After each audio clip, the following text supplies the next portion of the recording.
Welcome students. आज के lecture में हम आरएनएस इक्वेशन से रिलेटेड कुछ सिंपल न्यूमेरिकल सोल्व करेंगे। फर्स्ट न्यूमेरिकल है हमारे पास, rate constant for decomposition of hydrocarbon at 546 kelvin temperature is 2.418 into 10 to the power minus 5 second inverse.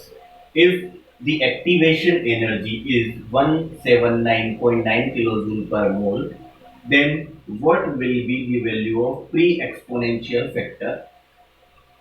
Pre exponential factor को हमें कैलकुलेट करना। देखो, हाइड्रोकार्बन का डिकम्पोजिशन करवा रहे हैं, एक रिएक्शन है केमिकल, उसके लिए हमें रेट कांस्टेंट मींस के की वैल्यू गिवन है। जो वैल्यूज गिवन है सबसे पहले वो लिखो, 2.418 into 10 to the power minus 5 पर सेकेंड। ये रेट कांस्टेंट के की वैल्यू गिवन है। Rate constant unit second inverse से मतलब अपन इस रिएक्शन की ऑर्डर में बता सकते हैं, ये फर्स्ट ऑर्डर रिएक्शन। आगे देखो, एक्टिवेशन एनर्जी गिवन है क्वेश्चन में। एक्टिवेशन मींस ई ए की वैल्यू गिवन है, कितनी 179.9 किलो जूल पर मोल। ये वैल्यू भी क्वेश्चन में गिवन है। इसके अलावा हमें टेम्परेचर भी क्वेश्चन में मेंशन करके दिया हुआ है, 546 केल्विन टेम्परेचर। क्लियर है बात। और हमसे क्या पूछा है, pre exponential factor. Pre exponential factor क्या चीज होती है? हमने जब आरएनएस इक्वेशन पढ़ी थी तो वहां पे कैपिटल ए करके एक टर्म थी, जिससे हमने आरएनएस फैक्टर या फ्रीक्वेंसी फैक्टर बोला था। उसी का नाम एक और होता है प्री एक्सपोनेंशियल फैक्टर। मींस हमें क्या कैलकुलेट करना है, कैपिटल ए की वैल्यू कैलकुलेट करनी है। और कैपिटल ए की वैल्यू अगर हमें कैलकुलेट करनी है, मींस हमें क्या यूज करना पड़ेगा, आरएनएस इक्वेशन को यूज करना पड़ेगा। आरएनएस इक्वेशन क्या होती है? We know that Arrhenius equation K is equals to A e to the power minus EA divided by R into T। ये होती थी आरएनएस इक्वेशन। ये थोड़ी टिपिकल फॉर्म में होती थी कैलकुलेशन के लिए, तो इसको हम सिंप्लीफाई करते थे लॉगरिथम लेके। जब इसका लॉगरिथम लेते थे तो यही इक्वेशन जो थी कैसे कन्वर्ट हो जाती थी, log K is equals to log A minus EA upon 2.303 R into T। ये वैल्यू हो गई इक्वेशन की। कब? लॉगरिथम लेने पर। तो ये इक्वेशन हमें याद होनी चाहिए दोनों। ठीक है, अब देखो हमारे पास के की वैल्यू है, रेट कांस्टेंट। ए की वैल्यू हमें फाइंड आउट करनी है।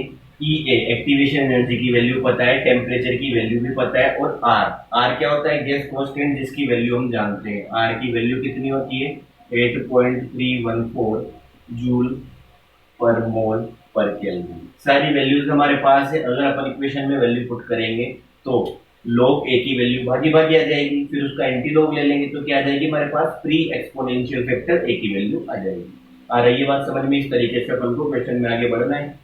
अब देखो यहाँ पे एक चीज और ध्यान दो, जब अपन वैल्यू पुट करते हैं किसी भी क्वांटिटी की, तो वैल्यूज क्या होनी चाहिए, सेम टर्म में होनी चाहिए, मतलब सेम यूनिट्स करके पुट करनी चाहिए। जैसे यहाँ पे देखो, एक्टिवेशन एनर्जी किसमें है? किलो जूल में। यहाँ एक्टिवेशन एनर्जी किसमें है? जूल में। तो या तो इसको किलो जूल में कन्वर्ट कर लो या इसको जूल में कन्वर्ट कर लो। ठीक है, अपन क्या करेंगे, एक्टिवेशन एनर्जी को जूल में कन्वर्ट कर लेंगे। किलो मीन्स क्या होता है? 10 टू द पावर 3 से मल्टीप्लाई कर देते हैं। Kilo means 10 to the power 3। ठीक है, और केल्विन में टेम्परेचर है तो इसमें कोई दिक्कत नहीं है। अगर क्वेश्चन में टेम्परेचर डिग्री सेंटीग्रेड में दिया हुआ होता तो उसको भी हम केल्विन में कन्वर्ट करते। क्यों? टेम्परेचर को केल्विन में कन्वर्ट करेंगे तभी ये वाला और ये वाला टेम्परेचर सेम होगा। यहाँ भी केल्विन है, यहाँ भी केल्विन है। अगर यहाँ डिग्री सेंटीग्रेड चलेगा और यहाँ केल्विन चलेगा तो प्रॉब्लम हो जाएगी। ठीक है, तो टेम्परेचर भी क्या करना है, सेम यूनिट में कन्वर्ट करके पुट करना है। केल्विन में तो केल्विन में ही पुट करना है। आ रही है बात समझ में? अब देखो, वैल्यू पुट करो इक्वेशन में। जब इक्वेशन में वैल्यू पुट करते हैं, क्वेश्चन को साफ कर देता हूँ मैं, ऊपर ही लिख देते हैं। अब क्वेश्चन से काम नहीं है अपने पास में, अच्छे से क्वेश्चन देख लिया तुम सबने। देखो, के की वैल्यू पुट करो, log ऑफ के की वैल्यू है 2.418 into 10 to the power minus 5। ठीक है, सेकेंड इनवर्स। आ रही है बात समझ में? इसके बाद में आगे बढ़ो। आगे जब बढ़ते हैं तो log ए की वैल्यू तो अपने को फाइंड आउट करना ही, minus EA upon 2.303 RT। EA activation energy की वैल्यू है 179.9 kilo means 10 to the power 3 से और मल्टीप्लाई होगा तो ये कन्वर्ट हो गया जूल पर मोल। ठीक है, जब भी कोई न्यूमेरिकल सोल्व करते हैं तो वैल्यू और उसके साथ जो यूनिट है दोनों पुट करनी चाहिए, ताकि जो फाइनल आंसर आने वाला है उसकी यूनिट इजीली पता चल जाए। क्लियर?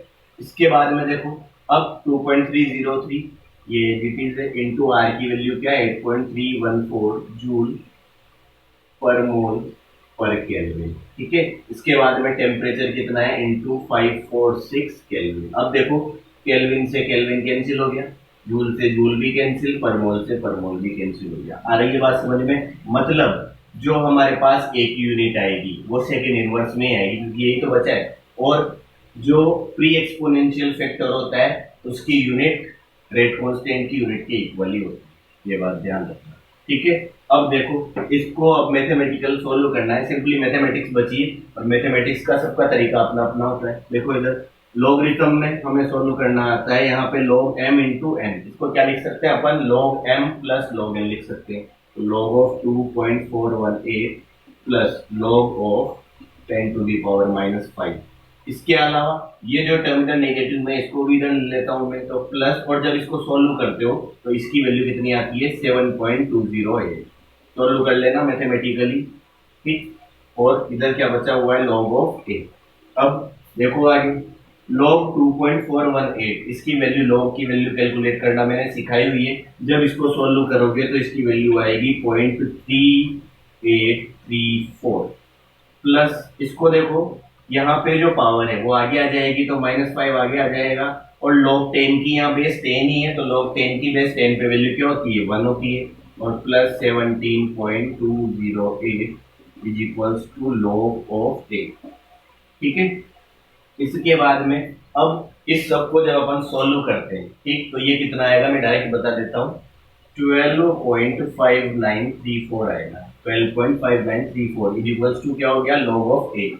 अब जब लॉगरिथम अपने को हटाना है तो इसका मतलब एंटी लॉग लेना पड़ेगा। जब एंटी लॉग लेंगे तो देखो इधर इधर तो क्या हो जाएगा anti log of 12.5934 is equals to, इधर क्या हो जाएगा log and anti log cancel हो जाएंगे तो a बचेगा। ठीक है, और a की वैल्यू जब एंटी लॉग सोल्व करोगे, एंटी लॉग सोल्व करना भी मैंने सिखाया हुआ है, एक बार वीडियो देख लेना, मैं डिस्क्रिप्शन में लिंक भी दे दूंगा। ठीक है, एंटी लॉग की वैल्यू जब सोल्व करोगे तो फाइनल आंसर कितना आएगा मैं डायरेक्ट बता देता हूँ, 3.921 इंटू 10 टू दी पावर 12, और यूनिट क्या हो जाएगी सेकेंड इनवर्स। ये किसकी वैल्यू आ गई, प्री एक्सपोनेंशियल फैक्टर a की वैल्यू कैलकुलेट होकर आ गई। आ रही होगी बात समझ में? नेक्स्ट क्वेश्चन है अपने पास, decomposition of a hydrocarbon takes place according to following equation. Hydrocarbon का डिकम्पोजिशन हो रहा है इस इक्वेशन के according, k is equals to 4.5 into 10 to the power 11 per second e to the power -28,000 K4 kelvin divided by temperature. ठीक है, और activation energy calculate कर दी। अब देखो एक्टिवेशन एनर्जी कैलकुलेट करने की बात हो रही है और इस टाइप की फॉर्म में इक्वेशन दी है। अगर इस इक्वेशन को मैं आरएनएस इक्वेशन से कंपेयर करता हूं तो आरएनएस इक्वेशन क्या होती है, k is equals to a e to the power -ea upon rt, यही होती है। अब देखो अगर मैं दोनों इक्वेशन को कंपेयर करता हूं तो ऑन कंपेयरिंग बोथ इक्वेशन, दोनों इक्वेशन को जब अपन कंपेयर करते हैं तो देखो यहाँ पे k, यहाँ k एज इट इज। ठीक है, a की जगह पे यहाँ पे क्या लिखा हुआ है 4.5 into 10 to the power 11 second inverse, means a की वैल्यू क्या है इस इक्वेशन में 4.5 into 10 to the power 11 second inverse. ठीक है, क्वेश्चन में हमसे फ्रीक्वेंसी फैक्टर या आरएनएस फैक्टर, ठीक, या प्री एक्सपोनेंशियल फैक्टर नहीं पूछा, बट अगर पूछते तो a की वैल्यू तो ये आ जाती, इसका तो मामला यही खत्म। अब देखो एक्टिवेशन एनर्जी पूछी है तो देखो E की जगह पे E है, नेगेटिव साइन की जगह पे नेगेटिव साइन है, आगे T की जगह पे T भी है।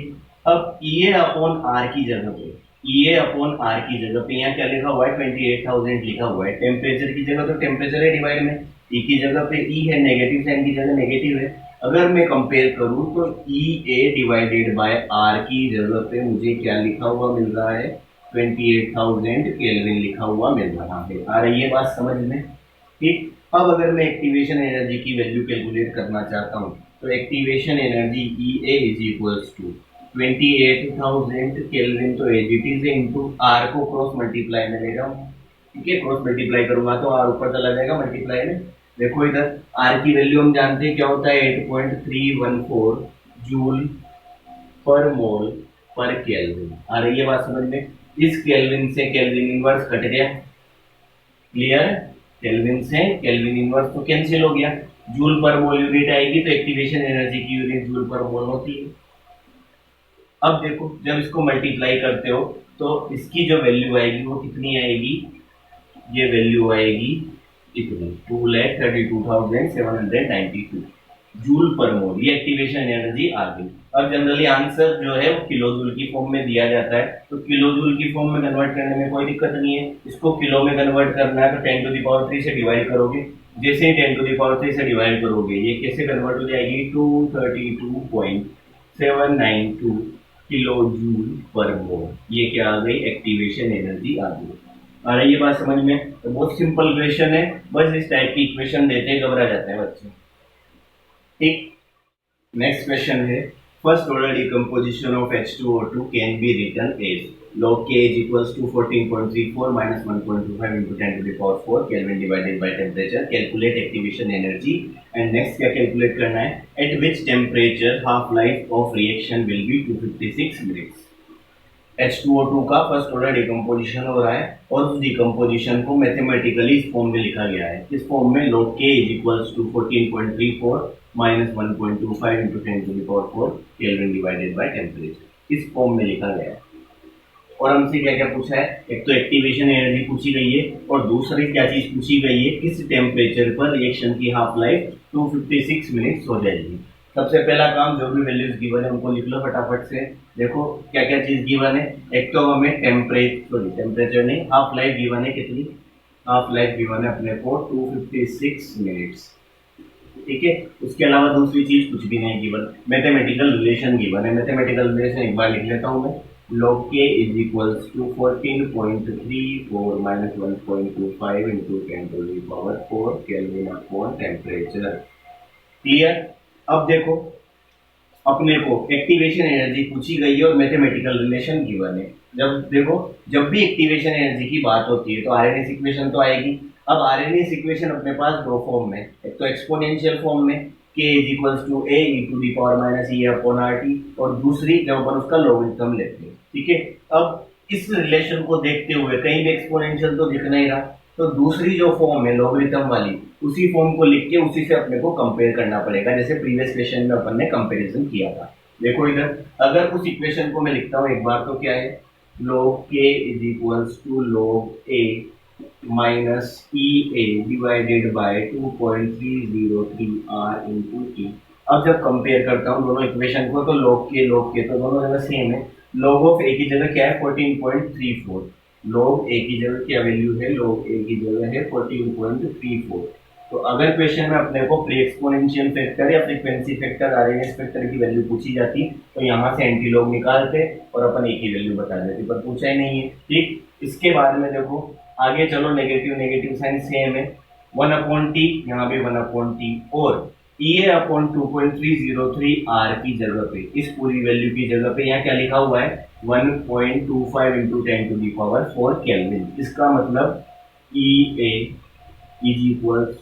EA upon 2.303 R is equals to क्या हो जाएगा 1.25 into 10⁴ केल्विन। अब अगर एक्टिवेशन एनर्जी की वैल्यू निकालनी है तो इसे क्रॉस मल्टीप्लाई में करना होगा। देखो इधर EA इज इक्वल्स टू, जैसे ये मल्टीप्लाई में जाएगा 1.25 into 10⁴ केल्विन इंटू 2.3 तो कांस्टेंट है, एज इट इज R की वैल्यू हम जानते हैं 8.314 जूल पर मोल पर केल्विन। देखो केल्विन से केल्विन कैंसिल। ठीक, अब जब इसको मल्टीप्लाई करोगे तो मैथमेटिक्स से सिंपल, इसको मल्टीप्लाई करोगे तो ये क्या आएगा 239,339 जूल पर मोल। ठीक है, अब generally activation energy kilo joule में कैलकुलेट की जाती है, तो यहाँ पे इसको किलो जूल में कन्वर्ट करोगे तो 10⁻³ से डिवाइड करोगे तो ये कितने 239.339 किलो जूल पर मोल आंसर आ जाएगा किसका, एक्टिवेशन एनर्जी का। तो फर्स्ट चीज जो हमसे पूछी गई थी एक्टिवेशन एनर्जी कैलकुलेट करके बताओ, तो हमने एक्टिवेशन एनर्जी निकाल ली, कितनी आई 239.339 किलो जूल पर मोल, ये एक्टिवेशन एनर्जी आई। आगे हमसे क्या पूछी गई है, किस टेम्परेचर पर हाफ लाइफ जो है रिएक्शन की वो 256 मिनट्स हो जाती है। क्लियर? तो देखो इधर हाफ लाइफ गिवन है, टेम्परेचर कैलकुलेट करना है। अब हाफ लाइफ और टेम्परेचर का तो डायरेक्ट रिलेशन नहीं, बट अगर ध्यान से देखा जाए, ध्यान से सोचे हम, तो रेट कांस्टेंट और टेम्परेचर का रिलेशन हमें पता है। कैसे पता है? आरएनएस इक्वेशन देती है किसी भी रिएक्शन के रेट कांस्टेंट का टेम्परेचर से रिलेशन। अब अगर हाफ लाइफ के थ्रू हम रेट कांस्टेंट कैलकुलेट कर लें तो उस रेट कांस्टेंट को यूज करके इस इक्वेशन में के की वैल्यू पुट करके हम क्या निकाल लेंगे? वो टेम्परेचर निकाल लेंगे जिसपे हाफ लाइफ कितनी हो जाएगी? 256 मिनट्स हो जाएगी। आ रही होगी बात समझ में?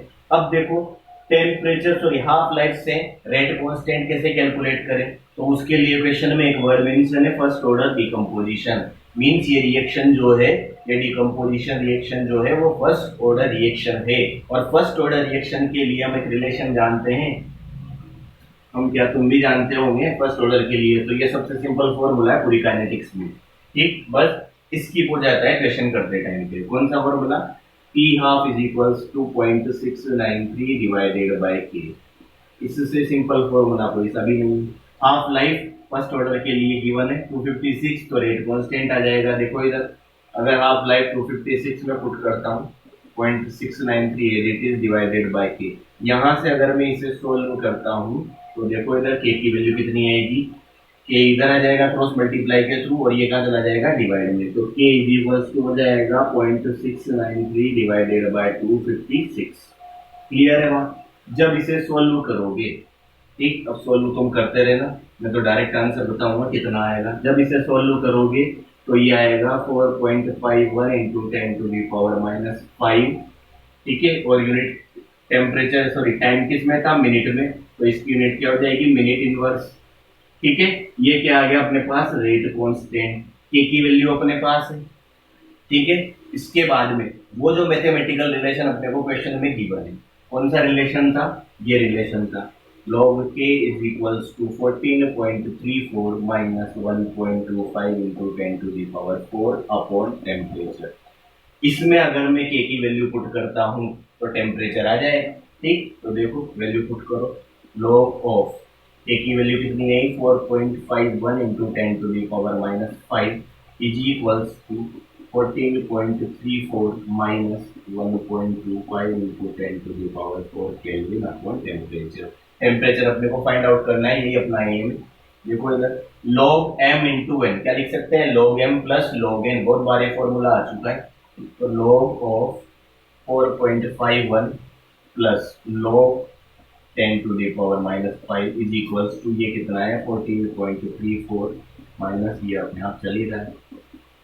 अब तो सिंपल मैथमेटिक्स से, ठीक, मैथमेटिक्स सबका सोल्व करने का तरीका अलग अलग है। अब देखो वापस से log 4.51 की वैल्यू कैलकुलेट करनी है अपने को, तो मैंने कैलकुलेट करना सिखाया हुआ है। ये वैल्यू कितनी आएगी मैं डायरेक्ट बता देता हूँ। ये वैल्यू आएगी 0.6532 और देखो इधर -5 आगे आ जाएगा। log 10 की बेस 10 पे वैल्यू 1 मीन्स ये क्या हो गया? -5। और इस 14.34 को भी अगर इधर लेता हूँ तो ये हो जाएगा -14.34 इज इक्वल्स टू क्या हो जाएगा? -1.25 into 10 to the power 4 kelvin upon temperature. आ रही होगी बात समझ में? अब इसको जब सोल्व करते हैं 14.34 -5 माइनस और इसको, तो ये वैल्यू कितनी आती है? देखो इधर ऊपर लिख रहा हूं मैं। जब इस सबको सोल्व करते हो तो ये आएगा 18.69 नेगेटिव में इज इक्वल्स टू इधर क्या होगा? -1.25 into 10 to the power 4 kelvin upon temperature. Negative से नेगेटिव कैंसिल, टेम्परेचर की वैल्यू निकालनी है तो क्रॉस मल्टीप्लाई के थ्रू ये इधर आ जाएगा और ये कहाँ चला जाएगा? डिवाइड में चला जाएगा। ठीक, 1.25 into 10 to the power 4 kelvin upon 18.69। इसे जब सोल्व करते हो ठीक, तो ये वैल्यू आएगी 668.8 केल्विन। मतलब इस टेम्परेचर पर रिएक्शन की हाफ लाइफ कितनी हो जाएगी? 256 मिनट्स हो जाएगी। आ रही होगी बात समझ में? लास्ट क्वेश्चन है आज के लेक्चर का। For the decomposition of A into product at 10 degree Celsius value of k means rate constant is 4.5 into 10 to the power 3 second inverse and activation energy is 60 kilojoule per mole at which temperature value of k will be 1.5 into 10 to the power 4 second inverse। ये question है। ए कोई reactant है, यहाँ पर ए कोई exponential factor नहीं है, क्या है? एक कोई रिएक्टेंट है जो किसमें? प्रोडक्ट में कन्वर्ट हो रहा है। ठीक है, और 10 डिग्री सेंटीग्रेड पर रेट कांस्टेंट की वैल्यू अपने को गिवन है 4.5 into 10 to the power 3 activation energy reaction की गिवन है 60 किलो जूल पर मोल। तो अपने को ये पता करना है कि किस टेम्परेचर पर रेट कांस्टेंट चेंज होके 1.5 इंटू 10⁴ सेकेंड इनवर्स हो जाएगा। ठीक, देखो इधर क्वेश्चन में क्या क्या गिवन है। देखो सबसे पहले 10 डिग्री सेंटीग्रेड टेम्परेचर, अगर मैं इसको T1 बोलूं तो T1 इज इक्वल्स टू कितना है 10 डिग्री सेंटीग्रेड। इस टेम्परेचर पर rate constant K1 is equals to क्या है 4.5 इंटू 10⁻3। T1 और K1 क्यों बोला, क्योंकि इस टेम्परेचर पर रेट कांस्टेंट दिए है। ठीक, और अपने को दो अलग अलग रेट कांस्टेंट दिए हुए हैं और एक टेम्परेचर गिवन है, दूसरा टेम्परेचर निकालना है। इसलिए मैं इसको फर्स्ट केस को T1 बोलूंगा, सेकेंड केस को T2 बोल दूंगा। ठीक है, तो फर्स्ट T1 टेम्परेचर जब 10 डिग्री सेंटीग्रेड है तो रेट कांस्टेंट जो है वो K1 बोला मैंने, कितना है 4.5 इंटू 10⁻3 सेकेंड इनवर्स। ठीक, अब देखो जब रेट कांस्टेंट कितना हो जाता है K2 is equals to 1.5 into 10⁴ second inverse. तो रेट कांस्टेंट इतना होने में टेम्परेचर कितना होगा, ये हमसे क्वेश्चन में पूछा है। और एक्टिवेशन एनर्जी EA की वैल्यू क्वेश्चन में गिवन है 60 किलो जूल पर मोल। ठीक है, 60 किलो जूल को क्या लिख सकते हैं 60 इंटू 10⁻3 जूल पर मोल लिख सकते हैं। आ रही है बात समझ में। ये जो गिवन वैल्यूज है वो अपन ने लिख ली। अब देखो दो अलग अलग टेम्परेचर, दो अलग अलग रेट कांस्टेंट, एक एक्टिवेशन एनर्जी। ठीक है, तो जब भी डिफरेंट टेम्परेचर और डिफरेंट रेट कांस्टेंट की बात हो रही हो तो एक इक्वेशन जो हमने डिस्कस की थी एक्टिव आरएनएस इक्वेशन पढ़ते टाइम पे, ठीक है, कौन सी इक्वेशन थी वो इस तरीके से दिखती होगी। देखो log of K2 by K1 is equals to EA upon 2.303 R 1 upon T1 minus 1 upon T2। ये इक्वेशन दिखती होगी। आ रही है बात समझ में। ठीक है, तो इस इक्वेशन को यूज करना होगा। अब देखो कैसे यूज करना है। हमारे पास K1 K2 की वैल्यू है, एक्टिवेशन एनर्जी की वैल्यू है, R गैस कांस्टेंट जिसकी वैल्यू हम जानते हैं, कोई दे तो ठीक, नहीं दे तो ठीक। ठीक, टेम्परेचर T1 की वैल्यू हमें पता है और दूसरा टेम्परेचर T2 हमें कैलकुलेट करना है। सारी वैल्यू पता है, एक वैल्यू पता नहीं है, वही तो निकालनी है, तो इस इक्वेशन से निकल जाएगी, इसलिए इक्वेशन यूज करनी है। अब देखो वैल्यू पुट करो। जब वैल्यू पुट करते हैं तो ध्यान दो इधर, log ऑफ K2 की वैल्यू कितनी है, K2 रेट कांस्टेंट कितना है 1.5 इंटू 10⁴ डिवाइडेड बाय K1 की वैल्यू कितनी है 4.5 into 10⁻3। Clear, is equals to EA activation energy कितनी है 60 इंटू 10⁻3 जूल पर मोल। ठीक है, यहाँ पे मैंने किलो जूल को जूल में क्यों कन्वर्ट किया, तो हमें आ रहा होगा जब मैं R की वैल्यू पुट करूंगा तो R में जूल पर मोल पर केल्विन, एनर्जी की यूनिट जूल में आएगी, इसलिए मैंने इसको भी जूल में कन्वर्ट किया। देखो 2.303 इंटू R की वैल्यू कितनी है 8.314 जूल पर मोल पर केल्विन। क्लियर, अब 1/T1 की वैल्यू कितनी है, देखो यहाँ पे 10 डिग्री सेंटीग्रेड सेल्सियस में। ठीक, और मैंने बताया टेम्परेचर किसमें केल्विन में पुट करना है, क्योंकि देखो यहाँ R की यूनिट क्या है केल्विन में है। ठीक है, तो टेम्परेचर यहाँ केल्विन में ही पुट करना है अपने को, और केल्विन में पुट करने के लिए डिग्री सेंटीग्रेड को केल्विन में कन्वर्ट करोगे तो 273 ऐड करोगे, ऑलमोस्ट 273.15 ऑलमोस्ट 273 चल रहा है। ठीक है, तो कितना हो जाएगा ये 283 केल्विन। पुट करो 1/283 माइनस 1/T2 की वैल्यू तो फाइंड आउट अपने को करनी ही है। अब सिंपल ये मैथमेटिक्स से जो अपने को सोल्व करनी है, केमिस्ट्री तो का है, इक्वेशन यूज करनी थी गिवन वैल्यू। ठीक, जैसे मैथ्स का क्वेश्चन करते थे वही। देखो इधर आगे जब इसे सोल्व करते हैं अपन तो ध्यान दो, जब इसे डिवाइड करेंगे तो ये आएगा log ऑफ कितना आएगा ये 3.33 इज इक्वल्स टू, जब इसे सॉल्व करोगे तो ये आएगा 3133.63। ठीक, उसके अलावा जूल से जूल कैंसिल, पर मोल से पर मोल कैंसिल, केल्विन ऊपर चल जाएगा, केल्विन इनवर्स से ऊपर आते हैं केल्विन में हो जाएगा। ठीक है, माइनस ऊपर आते हैं प्लस हो जाएगा। और 1/283 को सॉल्व करोगे तो ये जाएगा 0.0035। ठीक है, माइनस 1/T2। ठीक, अब ये मैथमेटिक्स से सबका अलग तरीका है। मैंने 1/283 को सॉल्व कर लिया, किसी की मर्जी हो एलसीएम लेने की तो एलसीएम लेके कर ले, मैथमेटिक्स सब अपने तरीके से करते हैं। ठीक है, इसको जैसे सूटेबल होता है। log 3.33 की वैल्यूज निकालना मैंने सिखाई हुई है, कितनी आएगी ये जब निकालोगे तो 0.5228 ऑलमोस्ट इतनी आएगी। इस वैल्यू को डिवाइड में ले आओ 3133.63 केल्विन इज इक्वल्स टू क्या हो जाएगा देखो 0.0035 माइनस 1.32। ठीक है, अब देखो इसे जब सोल्व करते हो तो ये आएगा 1.68 into 10⁻⁻⁴ kelvin inverse is equals to ये हो जाएगा 0.0035। आ रही है बात समझ में? यहाँ भी ये केल्विन में था तो ये केल्विन इनवर्स में चल रहा है, कोई दिक्कत नहीं है। ठीक है, क्योंकि टेम्परेचर केल्विन में था, केल्विन इनवर्स इधर भी केल्विन इनवर्स माइनस 1/T2। ठीक, यूनिट साथ में लेके चलो तो ठीक, और टेम्परेचर के लिए तो अपने को बता दी कि फाइनल केल्विन में ही आना है। आ रही है बात समझ में? तो इसमें इतना परेशान मत होना। अब देखो आगे, इसको साफ कर देता हूँ, इसको इधर शिफ्ट करो।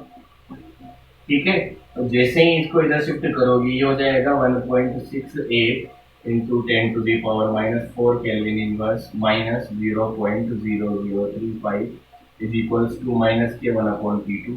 जब इसे सॉल्व करते हो तो देखो इधर ये कितना हो जाएगा, ये हो जाएगा अपने पास में माइनस की वैल्यू बड़ी है, एक बार इसको लिख लो 1.68 इंटू 10⁻⁴ का मतलब क्या हो गया, ये डेसिमल 4 प्लेस आगे शिफ्ट हो जाएगा, मतलब 0.0000168 माइनस 0.0035।